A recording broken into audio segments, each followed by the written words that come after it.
प्रणम्य परमात्मानं सिद्धं त्रैलोक्यवन्दितम् स्वाभाविक चिदानन्द स्वरूपं निर्मलाव्ययम् शुद्धजीवादिद्रव्याणां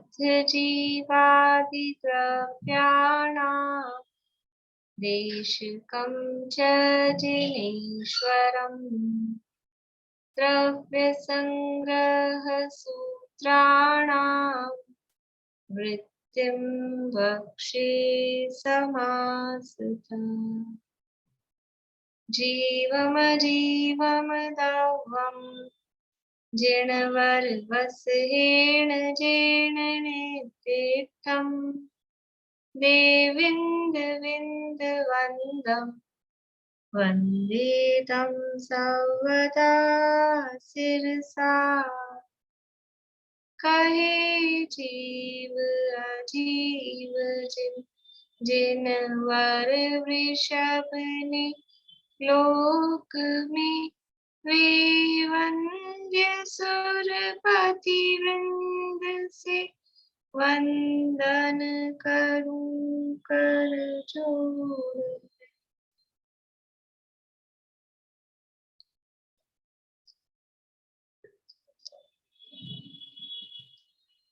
आश्रवादी पदार्थों का वर्णन करेंगे, ऐसा अधिकार का सूचना रूप था।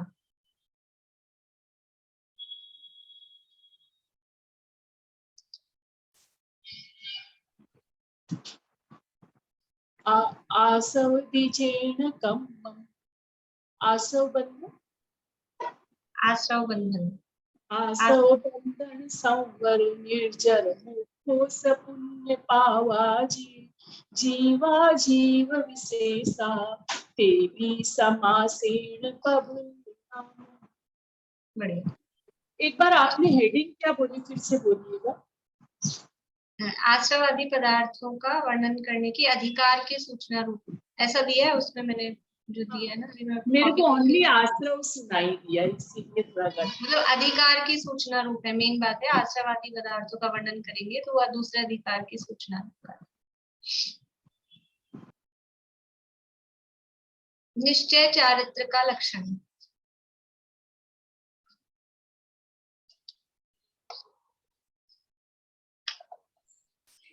भय अभ्यंतर क्रिया प्रोवो भव कारणपना सट्टे जानिष्यतम जिनोतो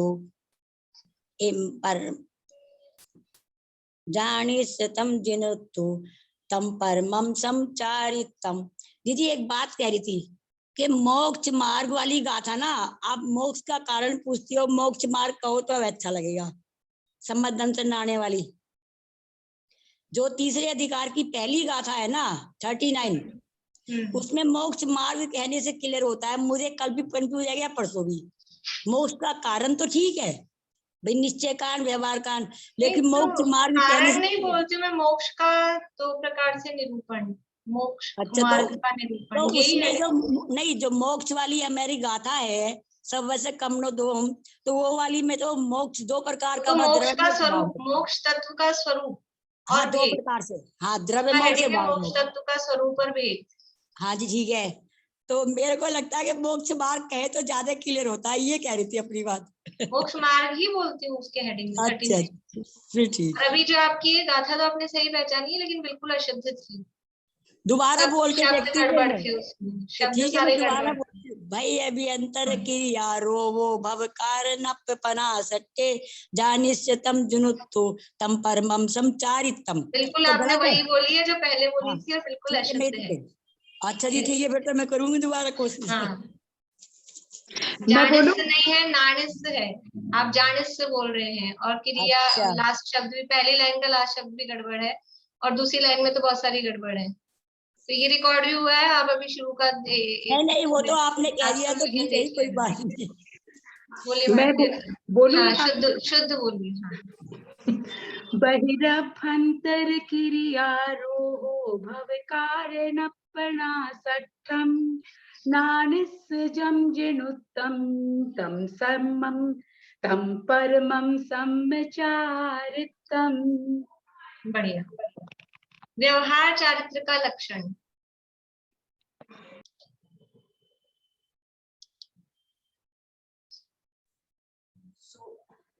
सुविभावे जोता। व्यवहार चारित्र का लक्षण। वो भी निवृत्ति पहला शब्द ध्यान नहीं आ रहा। असुभाव। सुहादो विनिमित्ति सुवे पवित्ति यजान चारितम पद समीधि गोत्तिरूमम भैवार नया दुजिन मनियम। बढ़िया। चमेली आंटी थोड़ा अपना चेहरा भी दिखाया करिए और हाथ भी, वरना वो मुझे पता नहीं चलता, आपका हाथ भी नहीं दिखता है, बाद में दिखता है, मतलब कुछ तो आपको लगता होगा मेरे से पूछ नहीं रहे। आपका चेहरा बस केवल जहाँ आपका नाम आता है वहां छुप जाता है, उतने में। थोड़ा मोबाइल को ऊंचा सीधा करिए। अब मैं गाथा बोल रही हूँ, आपको उसका हेडिंग बताना है, ठीक है? संशय विमोह विभ्रम, फिर गाथा भी पूरी करनी है। रेखा अभी सम्यक ज्ञान का स्वरूप। बढ़िया, गाथा पूरी करिए। अच्छा।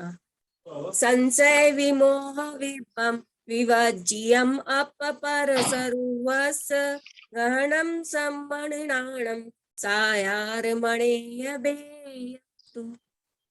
बढ़िया। दंसण पुब्बम नाणम, सुधा जी। मोक्ष मार्ग का निरूपण मलिक है ये। नहीं, हेडिंग गलत है। मोक्ष का निरूपण नहीं, गलत है। सुलोचना भाभी। दर्शन और ज्ञान की उत्पत्ति का नियम। दर्शन और ज्ञान की उत्पत्ति का नियम। आप उसको और बड़ा कर सकते हैं, छद्मास्त्र केवल ज्ञानियों में दर्शन और ज्ञान की उत्पत्ति का नियम, ऐसा भी कह सकते हैं। बोलिए गाथा बोलिए। दंसण पूवम नाणम छदमत्थाणम नदो नियोगा जुगवम जम्मा केवली नाहे जुगवम तुते दोवी। बढ़िया। दंसण नाण समग्गम,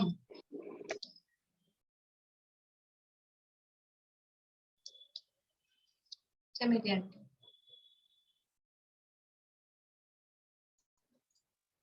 दंसन नान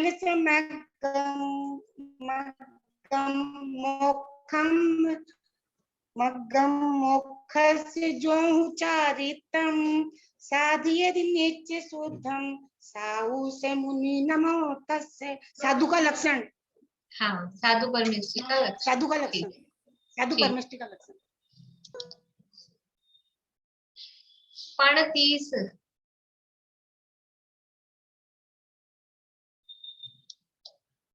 निशांति, आपका नंबर आ गया था क्या? नहीं आया। नहीं आया। बोलूं? हाँ।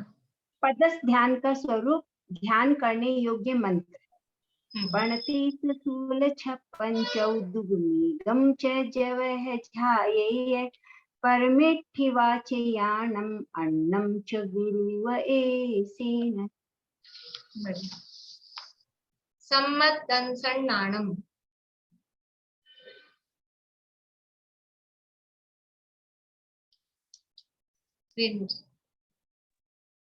दो तरह से मोक्ष मार्ग का स्वरूप व्यवहार और निश्चय।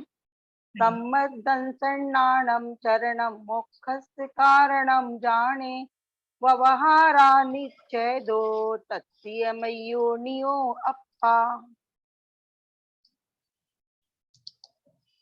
सम्यक दर्शन का लक्षण। सम्यक दर्शन का लक्षण बताना है।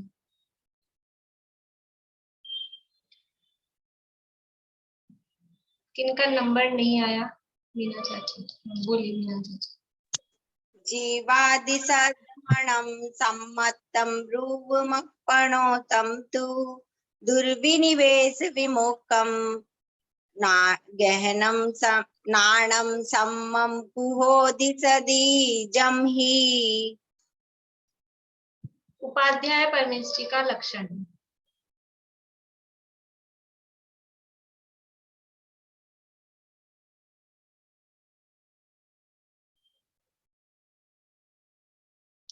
सरोज भाभी। जो रयन तैन न जुटो निश्चम धम्मोपदेशिने निर्धो सोवध्यायो अप्पा जदिवरवतहो नमो तस्स। सो जाओ अप्पा जदिवर वसहु। पर तहो जदिवर वरव जदिवर वसहु। जदिवर वसहो नमो नमो तस्स। तस्स। सिद्ध परमेष्ठी का लक्षण।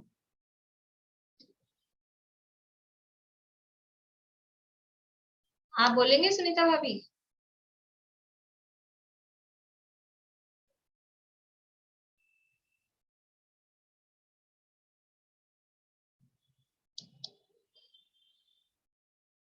चालू नहीं हो रहा।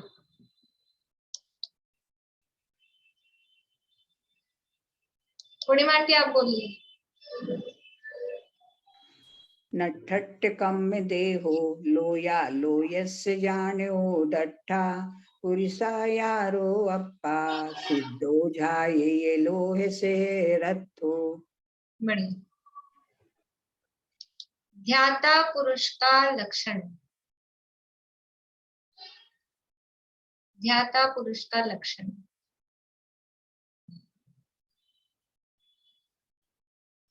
हाँ रेखा जी दिल्ली। मा मंजय मारंजय मा दुसे इठ रिठ अथेसु थिरमिच्छ जय चिंतम विचित जाने पपसी दिए दिए। दुवि हम्पि मोक्ष हेउं।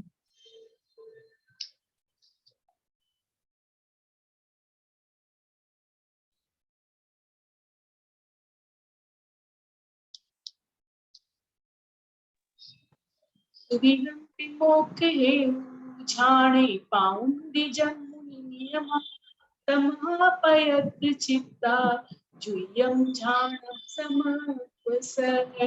ध्यानाभ्यास की प्रेरणा, क्योंकि निश्चय और व्यवहार मोक्ष मार्ग ध्यान में ही प्रकट। बढ़िया। ध्यानाभ्यास करने की प्रेरणा।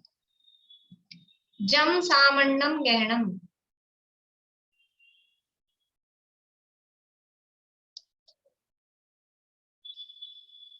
दर्शन उपयोग का लक्षण। जम सामंडम गहनम छदमत भावानम नीव कट्टुमायारम अविशेष दून अट्ठे दंसन मिति भण्णे समय। ठीक है बढ़िया।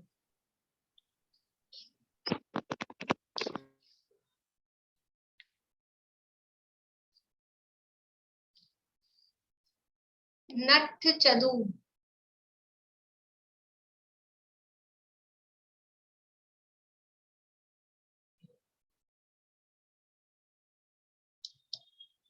विनीता। नट चदु घाई कम्मो धनसन स्वे नान वीर्य मयो शुद्धो सुहेदे रथो अप्पा सिद्धो हरियो विचिंतिजो। हेडिंग। अनंत परमेष्ठी का स्वरूप। अनंत परमेष्ठी का लक्षण। भावाश्रव और द्रव्याश्रव का लक्षण।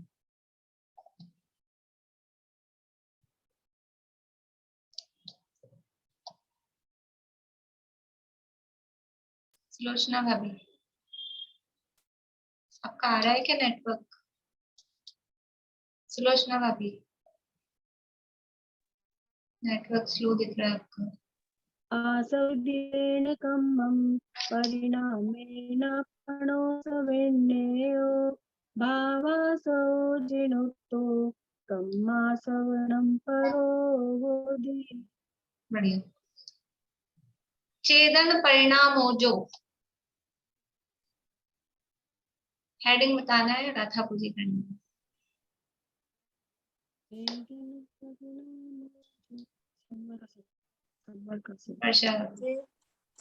छेदं परिमाणोजो कम्मास सववि निरोहणे कम्मसास विनीरो कम्मसासव निरोहणे हेतु नहीं बोलना आ रहा मुझे। स्वभाव समरो खलु दव्वा सब रोहणम अन्नो रोहणे अन्नो। ठीक है, हेडिंग ये भाव संवर के भाव संवर है। भाव संवर और द्रव्य संवर, संवर का लक्षण है। भाव संवर, द्रव्य संवर दोनों का है। हाँ, गाथा शुद्ध बोलिए सुमन जी। गाथा नंबर है 34, देख के बोल दीजिए। चेतन परिणामो जो कम्मसासव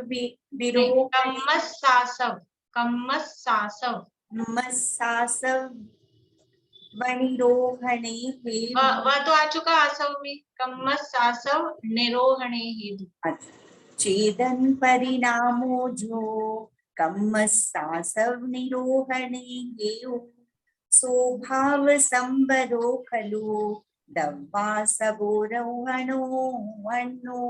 दव्वा सब रोहणे अन्नो, रोहणे अन्नो।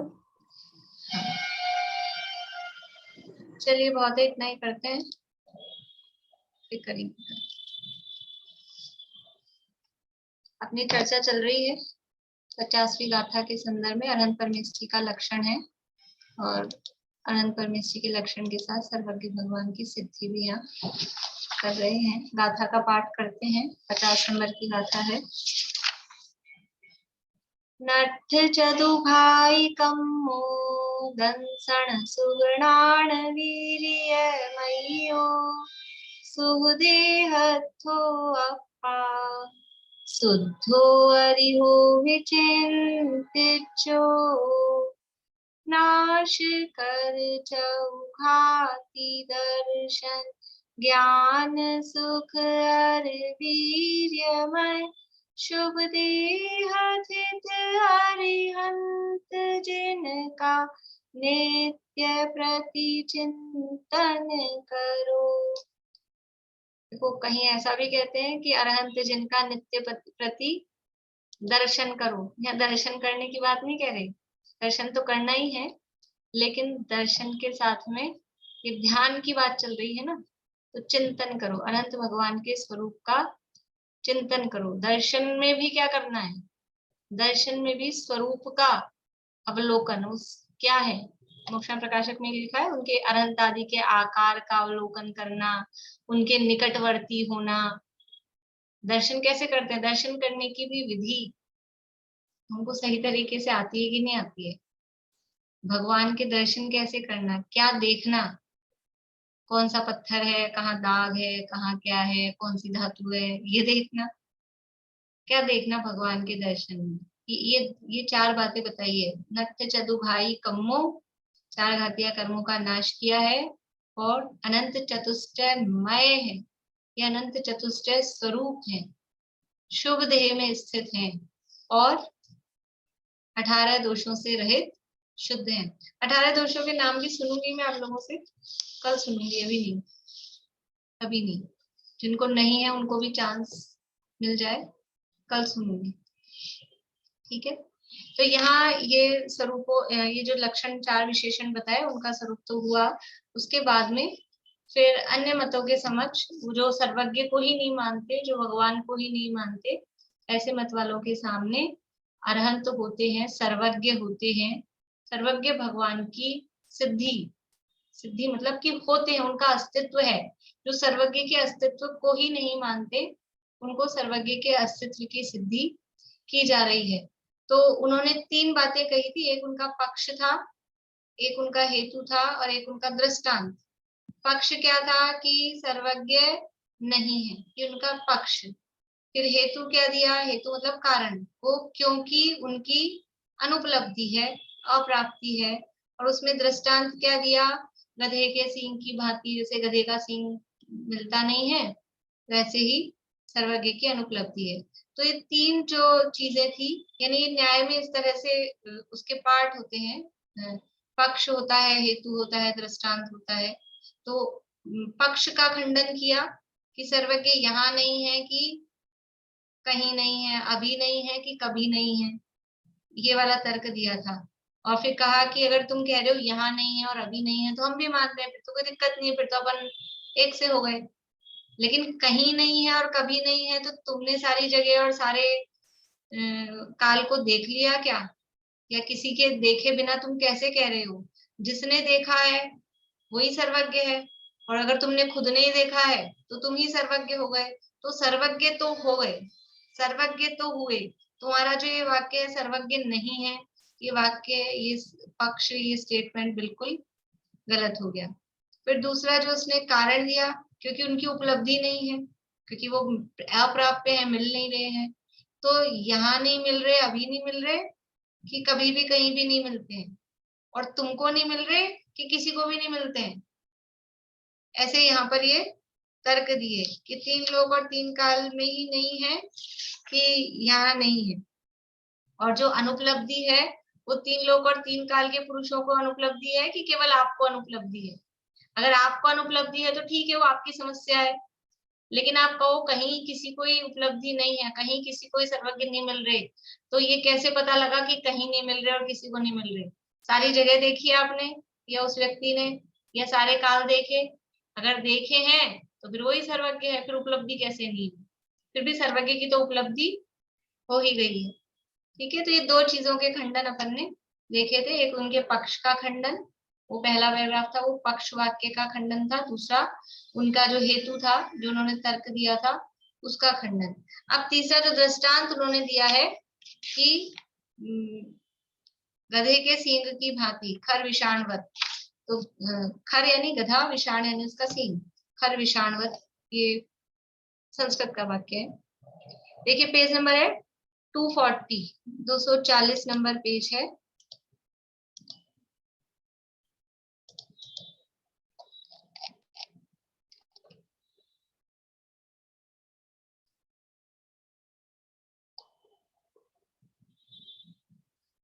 एक उदाहरण और यहाँ कल दिया था इसमें, कि जो आप कह रहे हो कि नहीं है, तो वो जो आंख वाला कह रहा है कि जैसे कहीं घड़ा रखा था और आंख से देखने वाला जिसकी आंखें हैं वो उस स्थान को देख के कहे कि घड़ा नहीं है, तब तो समझ में आता है। और कोई अंधा व्यक्ति जिसकी आंख ही नहीं है, फिर वो कहे कि नहीं है, नहीं है मतलब आंख नहीं है तो उसको दिखता नहीं है, अंधा है ना, अंधा है उसको दिखता नहीं है, फिर वो कहे नहीं कुछ भी नहीं है, कहीं कुछ नहीं है। जैसे घड़े की बात चल रही है तो वो दिख तो रहा नहीं, उसको आंख है नहीं, तो वो है नहीं ऐसा कहे तो उसका क्या प्रमाण है? क्योंकि उसकी बात कैसे मानी जा सकती है? आंख वाला व्यक्ति कोई चीज के लिए कहे कि वस्तु नहीं है तो समझ में आती है, लेकिन अंधा व्यक्ति कोई कहे कि वस्तु नहीं है तो वो बात समझ में नहीं आती। ऐसे ही जिनके पास सर्वज्ञता या केवल ज्ञान रूपी नेत्र हैं और फिर वो कहे कि ये नहीं है तो बात मानी जा सकती है, लेकिन जिनके पास में केवल ज्ञान रूपी नेत्र ही नहीं है फिर वो कहे कि ये वस्तु नहीं है, ये व्यक्ति नहीं है, तो वो बात नहीं मानी जा सकती है। देखिए यहाँ से पढ़ना है अपने को 240 पेज में नीचे वाला पैराग्राफ। सर्वज्ञ के अभाव की सिद्धि में जो गधे के सींग का दृष्टांत दिया था वह भी अनुचित है। ये जो आपने गधे के सींग का दृष्टांत दिया, जो उदाहरण दिया कि गधे के सींग की तरह सर्वज्ञ, जैसे गधे के सींग नहीं होते वैसे सर्वज्ञ नहीं होते, तो ये आपका उदाहरण भी अनुचित है। क्यों अनुचित है? गधे के सींग नहीं होते परंतु गाय आदि के सींग हैं। दुनिया में सींग का अभाव तो नहीं है, गधे के सींग की तरह जैसे गधे के सींग नहीं होते उसका सर्वथा अभाव है, ऐसा उदाहरण दिया। लेकिन दुनिया में गधे का अभाव है क्या? गधा भी होता है और सींग भी होते हैं, दुनिया में इन दोनों का सद्भाव तो है। तो गधे के सींग नहीं होते परंतु गाय आदि के सींग हैं, सींग का अत्यंत अभाव नहीं है। दुनिया में सींग नाम की कोई चीज ही नहीं होती हो, ऐसा नहीं है। गधा भी होता है, सींग भी होते हैं, लेकिन हाँ गधे के सिर के ऊपर उन दोनों का मैचिंग हो, मतलब गधा भी हो उसके सिर पे सींग भी हो, वो नहीं है। लेकिन दुनिया में गधे की भी सत्ता है, सींग की भी सत्ता है। बिल्कुल ही सत्ता नहीं हो गधे की और सींग की, ऐसा नहीं है। तो गधे के सींग नहीं होते, परंतु गाय आदि के सींग हैं। सींग का सर्वथा अभाव, अत्यंत अभाव नहीं है। उसी प्रकार सर्वज्ञ अमुक देश और अमुक काल में अभाव होने पर भी सर्वथा अभाव नहीं है। जैसे गधे के सिर के ऊपर सींग का अभाव है, लेकिन गधे का और सींग का दोनों का सर्वथा अभाव कभी भी, कहीं भी, किसी जगह पर भी, किसी काल में भी ना तो गधा होता है ना सींग होते हैं। ऐसा हो सकता है क्या? ऐसा नहीं है। गधा भी है, सींग भी है, दोनों का सद्भाव है, दोनों का एकदम अभाव ही हो वो नहीं है। लेकिन गधे के साथ में, गधे के सिर पे सींग का अभाव है। वैसे ही इस क्षेत्र, इस काल में सर्वज्ञ का अभाव है, लेकिन सर्वज्ञ का सर्वथा ही अभाव कहो कि सर्वज्ञ होते ही नहीं है, तो ऐसा नहीं। किसी देश में, किसी काल में सर्वज्ञ तो होते हैं। इस प्रकार से इन्होंने जो दृष्टांत दिया था, जो उदाहरण दिया था, उस उदाहरण का भी खंडन किया। आपका उदाहरण भी बराबर प्रॉपर नहीं है। बोलिए भारती आंटी। नहीं, पर यहाँ पे जो ये कहना चाह रहे हैं कि गधे के सिर पर सींग नहीं होते, ऐसा कहा, तो ये गलत क्यों हुआ? मतलब गधा गधा है और सींग भी अन्यत्र है, लेकिन इन लोग जो भी कहना चाह रहे हैं वो तो ये कहना चाह रहे हैं कि गधे के सिर पर सींग नहीं दिखे जाते। तो ये दृष्टांत कैसे गलत साबित कर रहे हैं, वही मैं थोड़ा सा गलत ऐसे ही साबित करते हैं। खंडन करना है तो इसी तरह से करेंगे कि दुनिया में गधा भी है और सींग भी। आप बिल्कुल ऐसी चीज देखो, सर्वज्ञ नहीं है, सर्वज्ञ का सर्वथा अभाव है। तो सर्वथा अभाव बताने के लिए आप ऐसी चीज का उदाहरण दो जिसका सर्वथा अभाव हो। बिल्कुल वो चीज हो ही नहीं। तो क्या दुनिया में हम किसी ऐसी चीज का उदाहरण दे सकते हैं जो हो ही नहीं? पर गधे के सर तो ऐसी चीज का उदाहरण देना है जो हो ही नहीं, तो हम जो भी उदाहरण देंगे, तो जो हम दे रहे हैं तो बिना उसके हुए कैसे दे सकते हैं? समझ में आ रही बात? सर्वज्ञ का अभाव है, सर्वज्ञ है ही नहीं, मतलब बिल्कुल उनकी सत्ता नहीं है। तो ये चीज आपको सिद्ध करनी है, तो उसके लिए उदाहरण कौन सा देना पड़ेगा आपको कि जो चीज दुनिया में है ही नहीं, ऐसी चीज। तो ऐसी चीज का उदाहरण लाएंगे कहाँ से? इसलिए उसके उदाहरण का खंडन कर रहे हैं कि तुम जो खर विषाण कह रहे हो, तो दुनिया में खर भी है, गधा भी है, विषाण भी है, सींग भी है। ऐसी चीज लाओ हमारे सामने तो जो हो ही नहीं। खंडन करना है ना। देखो, जो काटनी है किसी की बात तो काटेंगे हम अपने तर्कों से, उसका खंडन करेंगे कि आपका उदाहरण सही नहीं है। ऐसा नाम बताओ जो हो ही नहीं। तो ऐसा नाम क्या बताएंगे? जो नाम बताएंगे वो तो बता दिया तो हो गया ना। आकाश के फूल होते हैं कि नहीं? आकाश में फूल होते हैं कि नहीं? ये न्याय शास्त्रों के उदाहरण है, खरविषाण और आकाश कुसुम। आकाश में फूल होते हैं कि नहीं? किस किस ने देखे हैं? कविता जी आपने देखे आकाश में फूल? नहीं देखे। सुधा जी आकाश में फूल देखे हैं कभी? नहीं देखे। और रेणु जी आकाश में फूल नहीं देखे। और बाकी लोग ऐसे मना कर सकते हैं, ऐसे हाँ कर सकते हैं, नहीं देखे, नहीं देखे। अरे जितने भी फूल उगते हैं ना वो आकाश में ही उगते हैं। आकाश द्रव्य है कि नहीं सब जगह? आकाश द्रव्य है कि नहीं सब जगह? जगह जगह कहाँ से मिल रही है उस फूल को आकाश द्रव्य के बिना? दुनिया में जितने भी फूल होते हैं वो आकाश में ही होते हैं। आकाश के फूल होते हैं कि नहीं होते हैं? होते हैं। तो वो आकाश कुसुम, ऐसे न्याय शास्त्र में इस तरह से खंडन किया जाता है। कोई कहेगा आकाश के फूल की जैसे आप बात कर रहे हो, सामने वाला ऐसा कहता है, हम कहते हैं आकाश के फूल होते ही हैं, इसमें क्या बात है? इस तरह से ये तर्कों के खंडन इस तरह से किए जाते हैं। नहीं, आकाश में फूल और आकाश द्रव्य में फूल होना तो अलग अलग चीज हो गई ना। तो द्रव्य लगाना जरूरी थोड़ी ना है तो आकाश वही। हम कौन सा आकाश बोल रहे हैं, आप कौन सा आकाश समझ रहे हो? हाँ, समझ ये अलग है ना। लेकिन जैसे बच्चे नहीं होते, बच्चे अपने को ऐसे कंफ्यूज करते हैं, ऐसे ही ये न्याय शास्त्र में जो तर्क वितर्क चलते हैं ना, इस तरह के चलते हैं ये दो मत वालों में, इस तरह के। यानी वो बात कह रहा है किस अपेक्षा से, लेकिन हम अपनी अपेक्षा से उसका खंडन करेंगे। हमारी अपेक्षा ऐसी है तो खंडन किया जाता है। तो यहाँ उसने दृष्टांत दिया कि जैसे गधे के सींग नहीं होते वैसे सर्वज्ञ नहीं है, तो उसका खंडन किया कि गधे के सींग का भी सर्वथा अभाव नहीं है। गधा भी है दुनिया में, सींग भी है। हाँ, गधे के सिर पे सींग नहीं है, तो वो पर्टिकुलर, मतलब यहाँ ये दिखाना है कि पर्टिकुलर क्षेत्र, किसी विशिष्ट एरिया में, किसी विशिष्ट टाइम पर वो सर्वज्ञ अभी नहीं है। जैसे ये पर्टिकुलर एरिया गधे का सिर और फिर उसके ऊपर सींग वहां नहीं दिखाई दे रहे हैं, तो वो हम मान रहे हैं। लेकिन आप कहो सर्वथा ही नहीं है, तो ऐसा नहीं है। सर्वज्ञ कहीं ना कहीं और कभी ना कभी होते हैं। ये समझ में आ गए? तीन बातों का खंडन करा है यहाँ पर अभी तक अपन ने जो पढ़ा। सर्वज्ञ होते हैं, ये इसको कह रहे हैं सामान्य सर्वज्ञ सिद्धि। सामान्य रूप से मतलब कोई ना कोई सर्वज्ञ है, सबको जानने वाला है, तो सर्वज्ञ है, इसकी सिद्धि की। और जो उन्होंने हेतु दिया था, क्योंकि दिखाई नहीं देता है, तो ऐसी बात भी नहीं है, उसकी भी खंडन करके उसकी सिद्धि की। और जो दृष्टांत उन्होंने दिया था, वो दृष्टांत भी आपका गलत है, उसके दृष्टांत को भी गलत सिद्ध किया। तो अब वो सामने से प्रश्न कर रहा है, आपने हमारी तो सारी काट दी, हमारी तो सारी उड़ा दी। अब वो पूछ रहा है, आपने सर्वज्ञ के संबंध में बाधक प्रमाण का तो खंडन किया, परंतु सर्वज्ञ के सद्भाव को सिद्ध करने वाला प्रमाण क्या है? आपने हमारा तो सारा खंडन कर दिया, अब आप बताओ, अब आप सिद्ध करो कि सर्वज्ञ हैं, इस सर्वज्ञ के सद्भाव का को सिद्ध करने वाला प्रमाण क्या है? अगर सर्वज्ञ का अभाव नहीं है, तो फिर सर्वज्ञ के सद्भाव को आप सिद्ध करो कि सर्वज्ञ होते हैं। उत्तर 241 नंबर पेज है।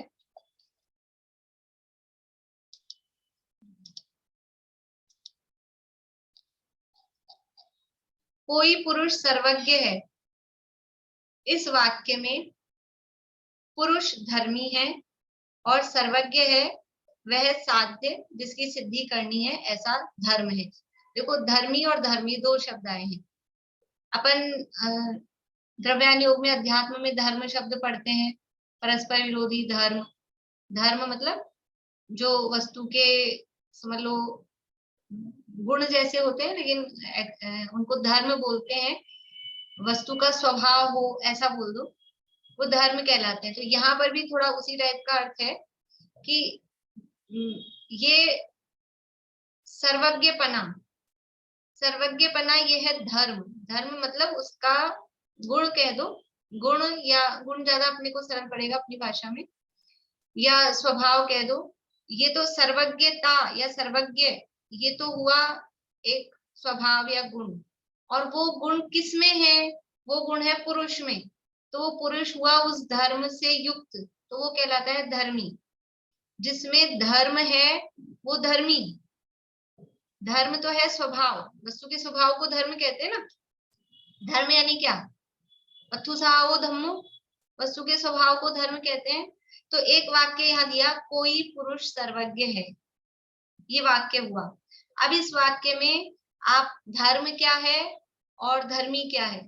तो इस वाक्य में सर्वज्ञ, ये तो हुआ धर्म, ये तो है स्वभाव। सर्वज्ञ स्वभाव होता है ना, सर्वज्ञ तो है स्वभाव, वो तो है धर्म।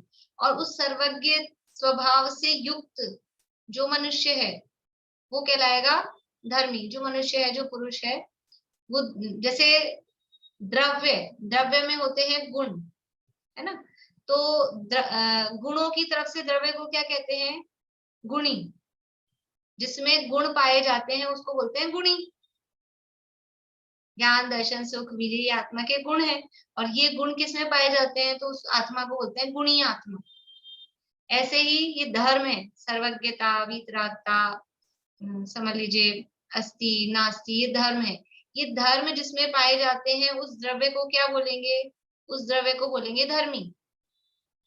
तो जिस पुरुष, पुरुष का मतलब मनुष्य है अकेला ही नहीं, पुरुष का अर्थ आत्मा भी होता है, पर यहाँ भी आप पुरुष का अर्थ मनुष्य के रूप में भी लगाएं। तो कोई पुरुष सर्वज्ञ है, यानी या कोई आत्मा सर्वज्ञ है, तो इस वाक्य में पुरुष, वो आत्मा, वो धर्मी है, और सर्वज्ञ है वह साध्य जिसकी सिद्धि करनी है, ऐसा धर्म है। सिद्धि किसकी करनी है? यहाँ पर सिद्ध क्या करना है? देखो, न्याय चल रहा है, न्याय कल पता है ना, कोर्ट में केस चल रहा है। तो सामने वाले के अपन ने सारे जो तर्क थे, वो उसकी सारी बात, उसका तो क्या बोलते हैं, मुकदमा खारिज हो गया। उसका मुकदमा खारिज हो गया, तो उसने अपने पे कर दिया वापस से केस कि अब आप सिद्ध करो हमारे तो आपने सारे हटा दिए, उसको नकार दिए। अब आप सिद्ध करके बताओ कि सर्वज्ञ का सद्भाव है।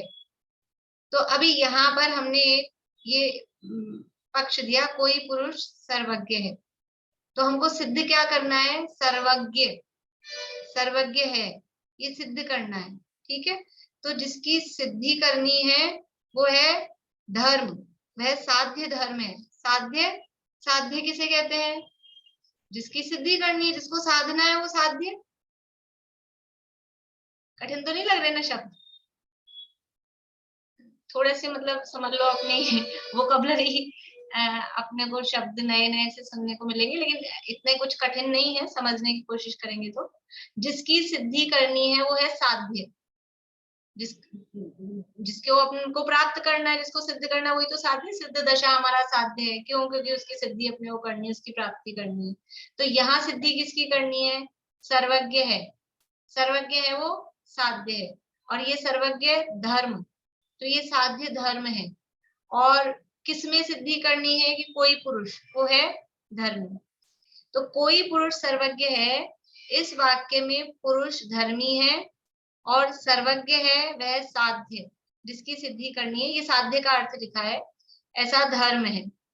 इस प्रकार कोई पुरुष सर्वज्ञ है, यह वाक्य धर्मी और धर्म के समुदाय रूप से पक्ष वचन है। देखो न्याय में जैसे जब भी अनुमान प्रयोग आदि करते हैं तो कुछ 5 बातें होती है। जैसे अभी अपन ने पीछे 3 चीजें देखी ना, एक स्टेटमेंट था, उसको बोला पक्ष, फिर उसमें हेतु था, हाँ हेतु था, फिर उसमें दृष्टांत था। ये 3 चीजें थी, 3 चीजें थी ना। एक चीज क्या होती है? पक्ष, पक्ष या प्रतिज्ञा, मतलब हमको क्या सिद्ध करना है, जिस चीज को अपने को सिद्ध करना है, जो अपना वाक्य है, जो स्टेटमेंट है, वो कहलाता है पक्ष। तो पक्ष किसे कहते हैं? कि ये धर्म और धर्मी के समुदाय रूप, धर्म और धर्मी का समुदाय रूप जो वाक्य है उसको पक्ष या प्रतिज्ञा कहते हैं। देखो जो इनकी परिभाषा है ना, वो जो परिभाषाओं के शब्द तो और भी कठिन से हैं।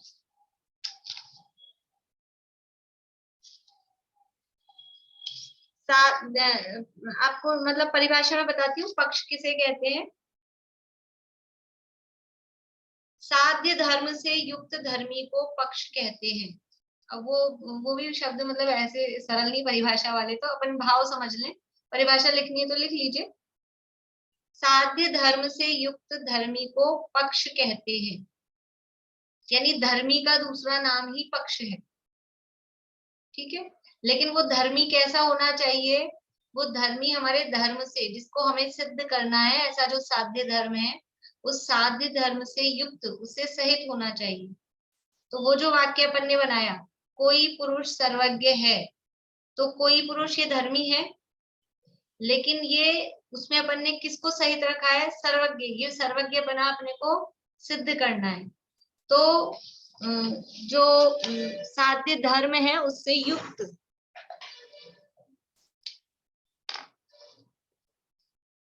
देखो यहाँ पुरुष है, ये है धर्मी, और सर्वज्ञ ये है धर्म। ठीक है, तो ये धर्म से युक्त, धर्म से सहित, धर्म से सहित जो धर्मी है, ठीक है, ये है साध्य धर्म। धर्म तो है ही, और धर्म भी कैसा है, इसको अपने को सिद्ध करना है, इसलिए इसका नाम है साध्य धर्म। तो इस साध्य धर्म से युक्त जो ये धर्मी है, ये साध्य धर्म है सर्वज्ञ, और सर्वज्ञ सहित जो धर्मी है उसको कहते हैं पक्ष। मतलब कोई पुरुष सर्वज्ञ है, ये जो अपना वाक्य हुआ, ये वाक्य कहलाएगा पक्ष या प्रतिज्ञा भी कहते हैं, कि हमको ये बात सिद्ध करनी है, सर्वज्ञ है, कोई पुरुष सर्वज्ञ है। तो ये हमको, ये प्रतिज्ञा भी कहते हैं इसको, और इसको पक्ष भी कहते हैं।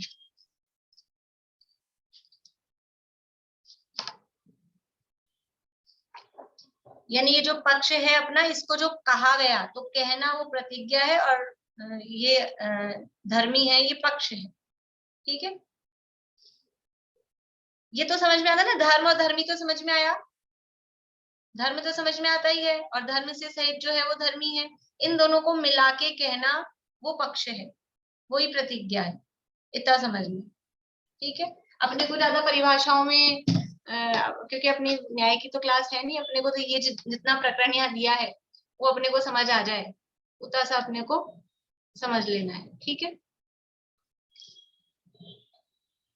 कोई पुरुष सर्वज्ञ है, यह वाक्य धर्मी और धर्म के समुदाय रूप से पक्ष वचन है। मतलब यहाँ परिभाषा साथ में दे दी है कि पक्ष वचन किसे कहते हैं, धर्मी और धर्म का समुदाय रूप जो वचन हुआ उसको पक्ष वचन या प्रतिज्ञा भी उसको कहते हैं, पक्ष वचन या प्रतिज्ञा है। किस कारण से, अब कारण पूछ रहे, हेतु क्या है, 3 चीजें बतानी है, एक पक्ष, एक हेतु, एक दृष्टांत। 3 चीजें पीछे बताई थी, 3 चीजें यहाँ बतानी है। एक्चुअल में 5 है, अभी आगे आएंगी 2 और, तो जब आएंगी तो ये अपन बात कर लेंगे, नहीं अभी उनका अर्थ बताना पड़ जाएगा पहले मुझे, तो पहले जितना जितना जैसे चल रहा है ना वैसे ही चलते हैं अपन। 3 चीजें अभी, पक्ष है, पक्ष या प्रतिज्ञा, ब्रैकेट में प्रतिज्ञा कर सकते हैं उसको, पक्ष, दूसरा हेतु, तीसरा दृष्टांत।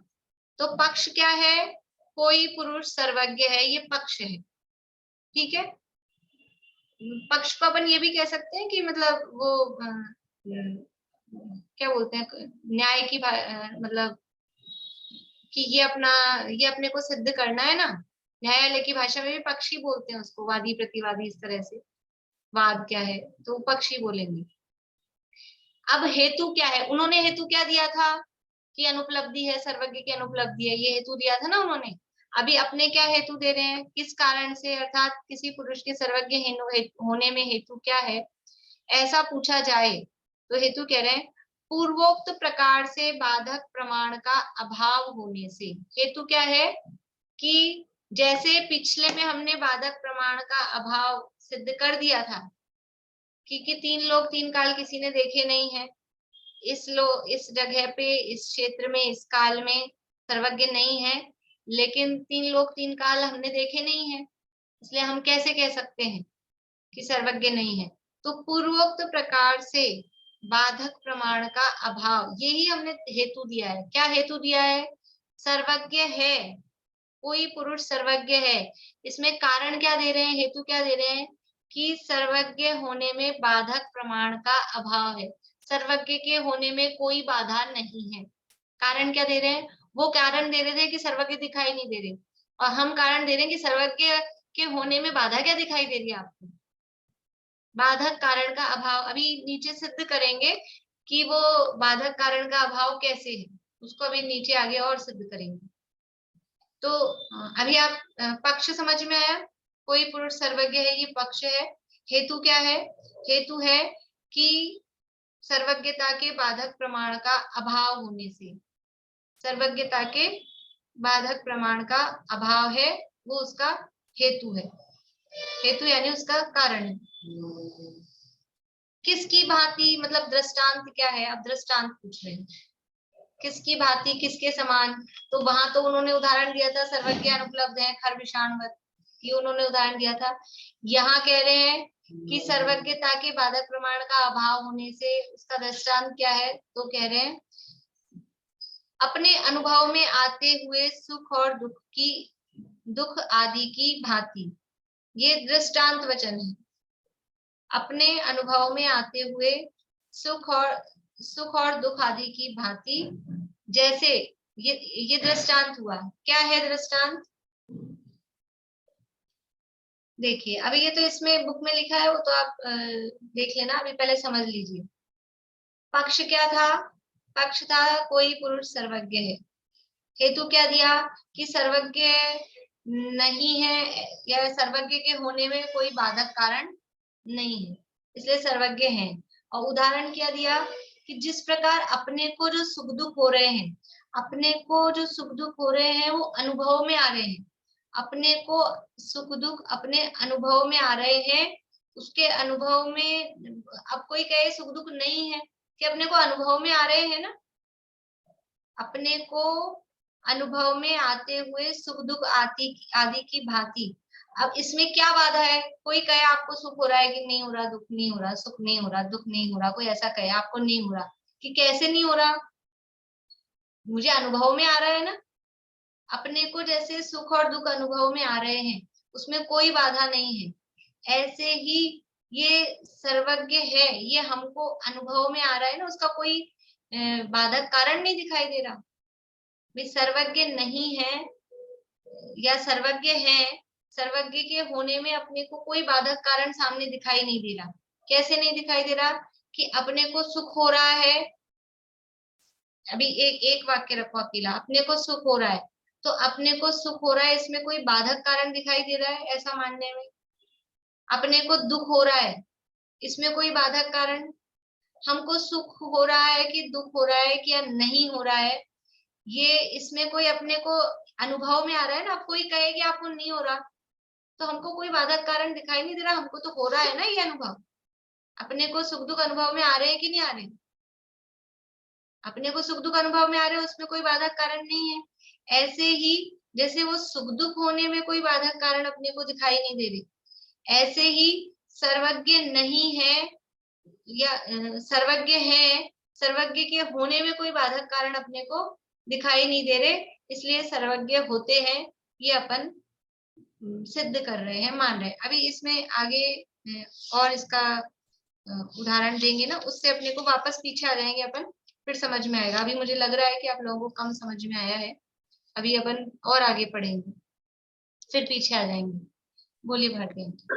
विपक्षी दल ने इतने सीधे साधे शब्दों में पूछा और यहाँ पे इतना उलझाया बातों में कि सामने वाला बेचारा ऐसे ही हड़बड़ा गया।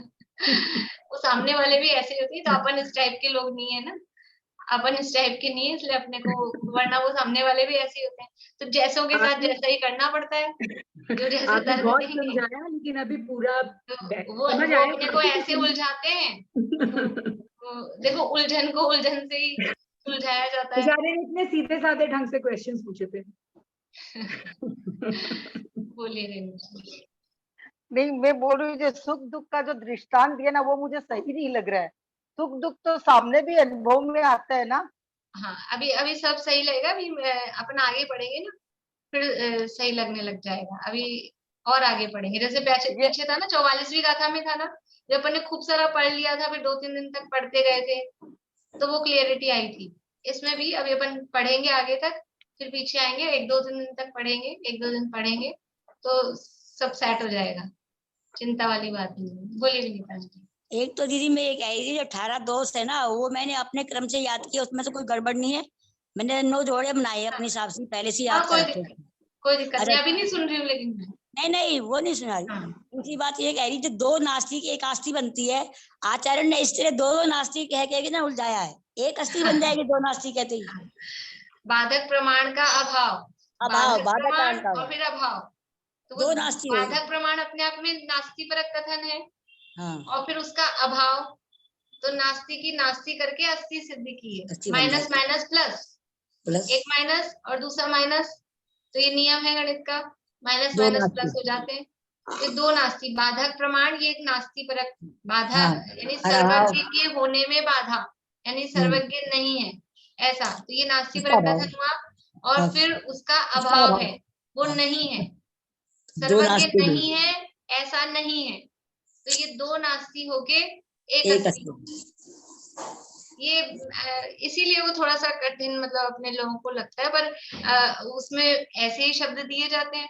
अभी जैसे शाम को प्रकरण चल रहा है मोक्षाम प्रकाशक में, कि सीधे साधे सच्चे सरल शब्द लिख देते तो क्या होता कि वो सामने वाले ऐसे होते हैं, उनको सीधे सीधे शब्द लिख दें तो विद्वत्ता कैसे दिखे? विद्वत्ता से विद्वानों का, जो सामने वाला अपने आप को विद्वान दिखा रहा है, तर्क दे रहा है, तो विद्वान अपने आप को बता रहा है, तो उसको उसी तरह से लोक में भी ऐसे ही करता है। कोई अपना ज्यादा ज्ञान दिखा रहा हो ना, ज्यादा अपने आप को सुपर दिखा रहा हो, तो अपने को भी अपनी सुपीरियरिटी दिखानी पड़ती है। यद्यपि हमको उद्देश्य नहीं होता है, कोई मानकषय का भाव नहीं है, लेकिन कोई अपने आप को ज्यादा सुपर दिखा रहा हो तो फिर अपने को बताना पड़ता है कि हमको भी ज्ञान है, ऐसा नहीं है। तो ऐसे ही वो सामने वाला अपने आप को सुपर दिखा रहा है कि कोई सर्वज्ञ नहीं है, कोई नहीं है, यह बताना पड़ेगा हमको भी उसी तरह के शब्द, उसी तरह की भाषा ऐसे ही बड़े बड़े भारी भारी शब्द, ऐसे हल्के फुल्के शब्द लेंगे तो कहेंगे तुमको तो आता ही नहीं, शब्द ही नहीं आते। बोलिए सुमन जी। ये न्याय शास्त्र इसीलिए लिखे जाते हैं क्या कि अन्य मतों की बात का मतलब हम पुष्टि कर सकें, उसकी अपनी बात को कह सकें? देखिए मूल प्रयोजन तो न्याय, न्याय का अर्थ होता है नयति इति न्याय, मतलब जो ले जाए, कहाँ तक ले जाए, अपने आत्मा तक ले जाए। मूल उद्देश्य उसका अन्य मतों का खंडन नहीं है, मूल उद्देश्य तो आत्मा तक पहुंचाना, आत्मा का स्वरूप स्पष्ट करना और अपने मत का पोषण करना, मूल उद्देश्य वही है। पर उसमें साथ में ये होता है कि वो अन्य मतों का खंडन भी साथ में होता है। यानी न्याय का मूल उद्देश्य, मूल प्रयोजन तो स्वमत की पुष्टि और अपने आत्मा तक पहुंचाना, वही न्याय का मुख्य उद्देश्य है। लेकिन अभी अपने माइंड में क्या है कि बस न्याय का मतलब बस परमत का खंडन, उतना ही अपने को उसका स्वरूप रह गया है। कहीं न कहीं जैन शास्त्र लिखे जाते होंगे तो दूसरे शास्त्र भी समसामयिक काल में चलते ही होंगे, तो तर्क वितर्क तो चलता होगा। हाँ, बस ये है कि जिस समय जो परिस्थितियां चल रही होती ना, उससे प्रभावित होकर जो राइटर्स होते हैं, जो लेखक होते हैं, वो उन पर उसका प्रभाव पड़ता ही है, वातावरण का, देश का, काल का, उससे प्रभावित होकर वो लिखा जाता है। अभी जैसे आज के जमाने में कोई उदाहरण भी देते हैं, मतलब किसी बुराई की अपने को वो करनी है, तो अब क्या हो गया है सबसे बड़ा एक काम कि मोबाइल, मतलब जैसे पहले के जमाने में अपन कहते थे बच्चे या कोई भी कौन उसको उलझा रहा है कि टीवी टीवी टीवी भी तो गए एक जगह। अब क्या आ गया कि अब कोई भी उदाहरण देगा, आज के जमाने का कोई भी लिखेगा कि बोलेगा, तो वो जो उदाहरण देगा वो कैसे देगा, वो उससे इंस्पायर होकर, उससे प्रभावित। आज का वातावरण अभी 2-3 साल में जो चला, तो वो कोविड से प्रभावित होकर अब जो भी उदाहरण आ रहे हैं, जो भी बात आ रही है, उससे प्रभावित होकर आ रही है। तो ऐसे ही उस समय धार्मिक माहौल वो रहता था, सब अपने अपने मतों का व्याख्यान करते थे, तो वो आचार्य भी तक भी वो बात तो पहुंचती थी ना। पहले तो सब गुरुकुल वगैरह जो भी चलते थे, विद्या ही, पर धार्मिक विद्या ही मूल रूप से पढ़ाई जाती थी, चाहे जैन मत की हो, चाहे अन्य मतों की जो भी हो, सबके उनके जो चलते थे, तो वो उनमें इस तरह से वो शास्त्रार्थ और ये होना, ये होता। चलिए अभी कम समझ आया है इसको अपन, और अभी तो अपने पास है ना, आज तो थर्सडे हुआ है ना, आज तो फ्राइडे सैटरडे है ही, तो 2 दिन तो मतलब मंडे को भी लगेगी, लेकिन मतलब अभी इस वीक में तो है ही, तो कल और पढ़ेंगे।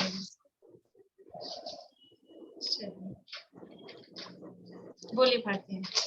मतलब पहले पक्ष रखते हैं, फिर हेतु देते हैं और फिर दृष्टांत देते हैं, ऐसे ये क्रम होता है क्या, मतलब इसमें? जैसे